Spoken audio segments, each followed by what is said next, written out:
Hi, I'm John Garvin. I'm the creative director at Ben's Studio and the writer and director of Days Gone. Before we start, maybe you can just give us a quick overview of some of the projects you've been doing in the past. You've been in the industry for, correct me if I'm wrong, over 20 years now. Yeah. And did some really cool games before that. So which were those? Yeah, so I've been in the industry for almost 30 years and worked on the original Syphon Filter series, wrote and directed all of them, including the PS1, PS2, PSP. And then we got to work on a Resistance title, so Resistance Retribution for the PSP. And then we worked on an Uncharted game and did the one of the launch titles for the PS Vita, and that was Uncharted Golden Abyss. Very nice game, by the way. Thank you, yeah.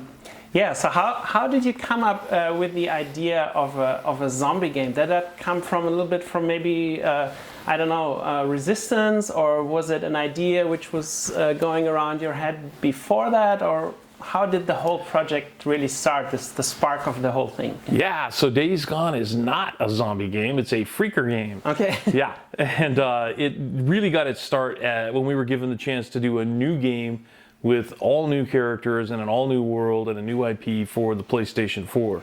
And what we really wanted to do was show off the power of that hardware, the platform.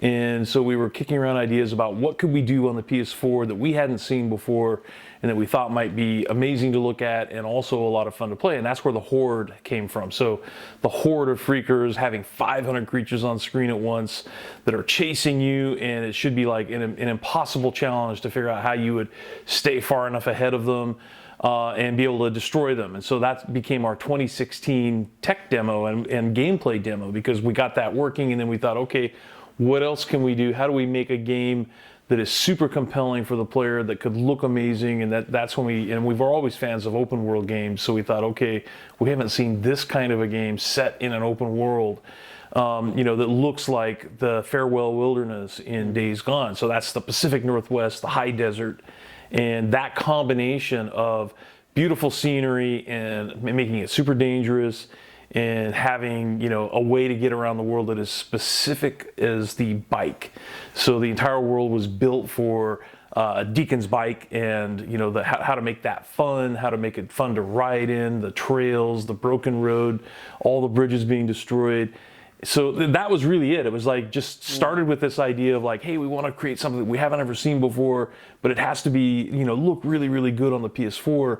And then because Ben's Studio has always done narrative-driven games with strong protagonists, we really wanted to have an emotional story arc that would draw you through that world. So the gameplay has to be fun, the world has to be amazing to look at, but then the story has to be compelling. And so that was really kind of the start of Days Gone. Okay. You were talking about the Horde feature, and you have the cover artwork in the background. So how many freakers do we have on that artwork alone? Do you know? Do you have that number? I haven't counted them, but there's a lot. But it shows, yeah. And it is, and it's sort of like, you know, it's an example of something you can encounter in the world, you know. And there's a couple things going on with this artwork that I really like. One of which is that you notice Deacon isn't that freaked out by them, so because he's encountered them all the time. And if you play the game in the first hour, you'll see, you know, when they're tracking down this murderer and thief named Leon, you see down in the forest below you, there's a horde just moving along, and Deacon and Boozer kind of ignore it. And then later when Boozer gets injured and they're trying to ride away, there's another horde coming down the highway. So for these guys, the world of Days Gone, the Horde is just a part of that world, and they're used to it. And, you know, I think one of the things that I find really fascinating about watching people play the game is that the game is about Deacon's transformation from a broken man to, without spoiling it, to who he becomes by the end of the game. But the game is also about transforming the player, because when players start the game, they would see something like this Horde, they'll run into it in the open world for the first time, and it's terrifying. And at the start of the game, all you can do is run from it because they're super powerful and Deacon's just not strong enough to defeat them. But by the end of the game, there's a storyline called Horde Killer. And it's really interesting to watch the transformation of players becoming, hey, this guy who would just run away and, run away screaming, to, by the end of the game, really having the tools and the ability to take on a horde and defeat them. You were just mentioning the word storyline. Does that mean the story can branch into different storylines which take you to different ends of the game, or will it all narrow down to one single end, basically? So yeah, when I use the word storyline, it's very specific to a feature we created for Days Gone, because one of the things we wanted to do was create an emotional, compelling, character-driven story in an open world. And that's a challenge, because in an open world you've got so many distractions, and the player can kind of go off and do his own thing, and they can engage the specific beats of a story. We call those missions or jobs, and those things can be done in sometimes in different order.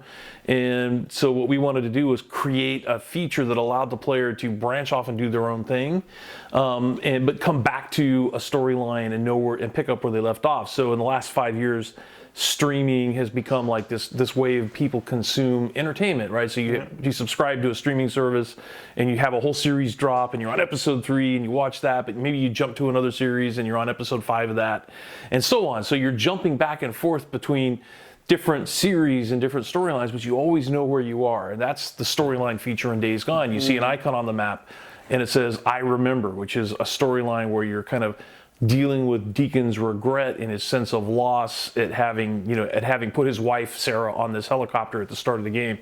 And there's a whole storyline that deals with that. But then you got this young woman that you rescue in this little town, and then you find her, you take her to an encampment, and that starts a new storyline. So the player can jump back and forth between these, and we really wanted to give the player a chance to be able to follow which storyline they want. And to answer your question about whether there's any branching, there's really not, because I feel like the most powerful stories are the ones that have a beginning and a middle and an end, where you are really invested in what these characters are doing, and at least my goal is to have the player always think, yeah, that makes perfect sense, have a lot of surprises along the way, have emotional moments and scary moments and funny moments too, but have that be a narrative experience that you will remember long after you're done playing the game.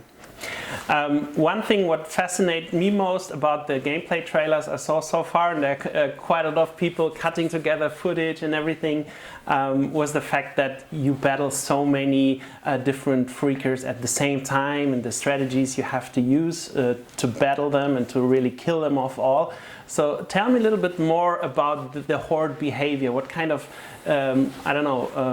patterns do they use to track down the player, to encircle the player, things like that, just to get an idea of how the technology works behind that? Really good question, and I think one of the things that I'm most excited by when I watch players come into the world of Days Gone and really figure out, because you hear us say all the time, no, these aren't zombies, this isn't a zombie game, they're freakers. And that really is about how they behave in the open world, and how they're a system that is dynamic and that changes based on the time of day and on the weather and on other things that are interacting in the world. So the Horde is a really good example. There's 40 of these in the Farewell Wilderness, the world of Days Gone. And they each have their own territory. They each have their own feeding grounds and their own drinking, their water holes, and their own place where they hibernate. And during the day, you can go into these caves or these mines or tunnels where they're sleeping. You can see hundreds of these creatures, and they're all huddled together, sleeping. If you make a sound, you can wake them all up. They'll come tearing out of this thing, chasing you down. I recommend you don't do that until you're ready to fight them. But I have seen players take them on. So when you're ready to fight them, you can fight them where they're sleeping. They become enraged, and that's really, really cool. Or you can just observe what they do. They'll migrate out at night, and they'll go to their feeding ground. They'll go to their watering hole. If a deer comes through, they'll start chasing that deer, because they'll eat the deer as well as they'll eat you. And and that's what makes the world so interesting, is because that horde is in the world doing its own thing whether you're there or not. And it will, it's like if you're taking on a marauder camp, for example, you might be winning the fight until a deer pulls an entire horde down on top of you, and that's always a frightening thing that happens. Right. And does the game remember the different hordes you killed off, or do they basically, come back to life after a specific amount of gameplay time? Or no, the game remembers, because there's, like I said, there's 40 of these in the game. There's a horde. There's a storyline called Horde Killer, and like I said, later in the game when you're ready, There's a couple of these that you have to take on during the course of the story. So, for example, the E3 2016 demo where we launched Days Gone, you saw Deacon at this old sawmill fighting a horde of 500 freakers. That's an actual mission in the game, and that's still in the game, and that's one of the things that you have to do in order to beat the story. But that's just one, and there's 39 more out in the open world. And every time you encounter one, this little meter comes up on the screen that tells you, okay, you're encountering, the Belknap Wilderness Horde, and it shows you how many there are that you have to kill. And then once you've destroyed that horde, they're gone for good. Another nice aspect is that there's so many different types, like the ones, for example, crawling on the rooftops and not attacking you until your health is low, for example. So can you just give some other examples of what kind of creatures we encounter and why they are so dangerous to the player? Yeah, so one of our goals in the game was to make the wilderness dangerous at all times, and to have that threat come from every possible angle and every possible direction. So, so the freaker virus, the virus that turns animals and human beings into freakers, alters the genome in different ways. And you can learn more about that, by the way, if you just explore the world and look for Nero intel, because these black choppers are flying around, they're studying the freakers, and you can kind of learn what they're learning. But in terms of gameplay, we just really wanted to have it be dangerous, coming at you from every possible direction. So we have infected birds, which are, in Oregon, they're ravens or crows, and we call them criers. And these things build their nests up in high places, so it's harder to destroy their nests because you have to be able to aim your Molotov cocktails up, and they dive bomb you. And it just becomes a frustrating battle if you're not properly equipped for it. But we also have like the Rager bear, which is an infected bear, super powerful. And you really have to be prepared in order to take those on and win. And other things like the infected wolves, we call them runners. They can outrun your bike. If you haven't upgraded the engine on your bike, they're going to be able to outrun you, and they're going to be able to knock you off your bike. And again, that's just a way of making it so that no part of the game is safe, no matter where you're going or what you're doing. Would they be so smart that they would basically follow you from one end of the game world to the other if you are fast enough, or just as fast enough to be in front of them? No, because I think it actually makes them smarter if they don't do that. So every living creature in the world has its own territory, and it has limits. So it's like, if you can get away, if you can lose line of sight, so there's a whole stealth aspect of the game, or if you're a good enough rider on the bike and you can use your drifting mechanic to do some hairpin turns and to go over some edges and put enough distance between you, eventually they'll stop chasing you. Okay. Yeah. Last question from my side. It's not about the game, but rather about the future of our industry, and what would be your personal wish for new hardware coming up. Do we just need more raw power, or do we need different types of controllers, or do we need holographic projection? Or I don't know, what would you personally wish, where should the industry evolve in the next, let's say, 5 to 7 years?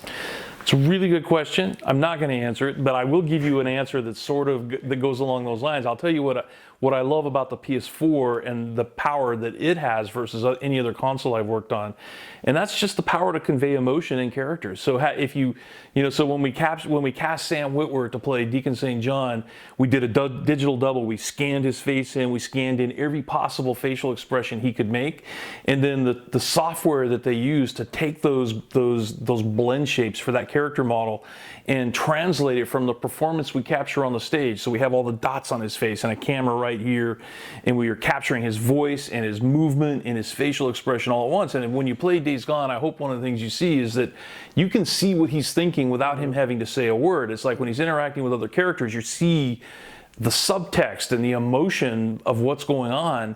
And I think that is what's really, really powerful about this current gen of technology, is the ability to tell emotional stories in a compelling and believable way that draw you into the experience. Because what games give you that no other medium does is that you are going to live with this character for 30 hours plus. So when you're watching a long TV series, it's not the same thing as living minute to minute with a character and really sort of being embodied in their struggle and in their conflicts and really trying to survive with them. So I'm excited by whatever the future brings, as long as it allows me to do more of that. Fantastic.